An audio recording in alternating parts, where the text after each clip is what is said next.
അതിർത്തിയിൽ നിന്നും സൈന്യത്തെ പിൻവലിക്കാനുള്ള നടപടിക്കായി ഇന്ത്യ ചൈന ധാരണയായത് ആഴ്ചകൾക്ക് മുമ്പായിരുന്നു. എങ്കിലും പൊതുവെ വിശ്വസിക്കാൻ കൊള്ളാത്ത ചൈന ഏത് നിമിഷവും നിലപാട് മാറ്റുമെന്ന വിലയിരുത്തലും നിലനിൽക്കുന്നുണ്ട്. അതിനാലാണ് നിരീക്ഷണം കൈവിടാതെ ഇന്ത്യ പ്രധാനമായും മുന്നോട്ടു പോകുന്നത്. ഈ സാഹചര്യത്തിലാണ് ദേശീയ സുരക്ഷാ ഉപദേഷ്ടാവ് അജിത് ഡോവൽ ചൈനയിൽ എത്തിയിരിക്കുന്നത്. ഇന്ത്യ ചൈന പ്രത്യേക പ്രതിനിധി ചർച്ചയ്ക്കായിട്ടാണ് ഡോവൽ ബീജിംഗിൽ എത്തിയിരിക്കുന്നത്. ഇരു രാജ്യങ്ങളും തമ്മിലുള്ള ബന്ധം പൂർവ്വസ്ഥിതിയിലാക്കാൻ ചൈനീസ് വിദേശകാര്യമന്ത്രി വാങ്ങിയുമായി നിർണായകമായ ചർച്ചകൾ നടത്തിയെന്നാണ് പുറത്തുവരുന്ന വിവരം.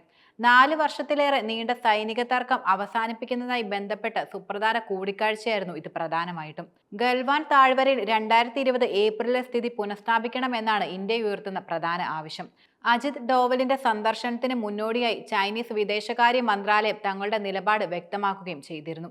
അതിൽ ചൈനയുടെയും ഇന്ത്യയുടെയും നേതാക്കൾ തമ്മിലുള്ള സുപ്രധാന പൊതുധാരണകൾ നടപ്പിലാക്കാൻ ചേർന്ന് പ്രവർത്തിക്കാൻ ചൈന തയ്യാറാണെന്നും വെളിപ്പെടുത്തുകയുണ്ടായി. പക്ഷേ ഇവിടെയും വിട്ടുകൊടുക്കാൻ ഇന്ത്യ തയ്യാറായിട്ടില്ല എന്നതാണ് യാഥാർത്ഥ്യം. ഏത് നിമിഷവും ചൈനയുടെ ചതി പ്രതീക്ഷിച്ച് റഷ്യയിൽ നിന്നും അത്യാധുനിക റാഡർ സംവിധാനമായ വൊറോനേഷ് സ്വന്തമാക്കാൻ ഒരുങ്ങുകയാണ് ഇന്ത്യ ഇപ്പോൾ പ്രധാനമായും. $4 ബില്യൺ ഇതിനായി ഇന്ത്യ ചെലവിടുന്നതെന്നാണ് ലഭിക്കുന്ന വിവരങ്ങൾ.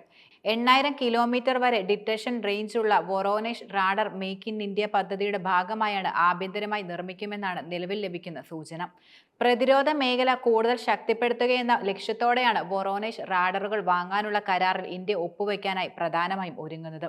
റഷ്യൻ സൈന്യം 2012 മുതൽ ഈ റാഡർ ഉപയോഗിക്കുകയും ചെയ്യുന്നുണ്ട്. ഏതാണ്ട് 10ഓളം വൊറോനേഷ് റാഡർ സംവിധാനങ്ങൾ റഷ്യയിൽ ഉടനീളം വിന്യസിക്കുകയുണ്ടായി.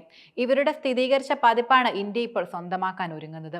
റഷ്യയിലെ അൽമാസ് ആൻഡ് കോർപ്പറേഷൻ നിർമ്മിച്ച വൊറോനേഷ് റാഡർ സംവിധാനത്തിന് ഒരേ സമയം 500-ലധികം വസ്തുക്കളെ കണ്ടെത്താൻ കഴിയുമെന്നാണ് പുറത്തുവരുന്ന വിവരം. സംശയാസ്പദമായ രീതിയിൽ ഏതെങ്കിലും തരത്തിലുള്ള വിക്ഷേപണമോ ആക്രമണമോ ഉണ്ടായാൽ അത് വൊറോനേഷ് റാഡർ കണ്ടെത്തുകയും ചെയ്യും. ബാലിസ്റ്റിക് മിസൈലുകളുടെ വൻതോതിലുള്ള വിക്ഷേപണം പോലെയുള്ള ഭീഷണികൾ പരിശോധിക്കുകയും അതുമായി ബന്ധപ്പെട്ട മുന്നറിയിപ്പുകൾ നൽകുകയും ചെയ്യുകയെന്നതാണ് ഈ റാഡർ സംവിധാനങ്ങളുടെ പ്രധാന ജോലി എന്നത്.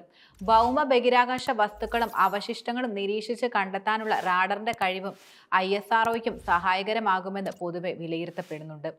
ISRO തയ്യാറാക്കുന്ന സുപ്രധാന ബഹിരാകാശ പദ്ധതിയിൽ ഉൾപ്പെടെ നിർണായകമായ പങ്കുവഹിക്കാൻ ഇവയ്ക്ക് കഴിയുകയും ചെയ്യും.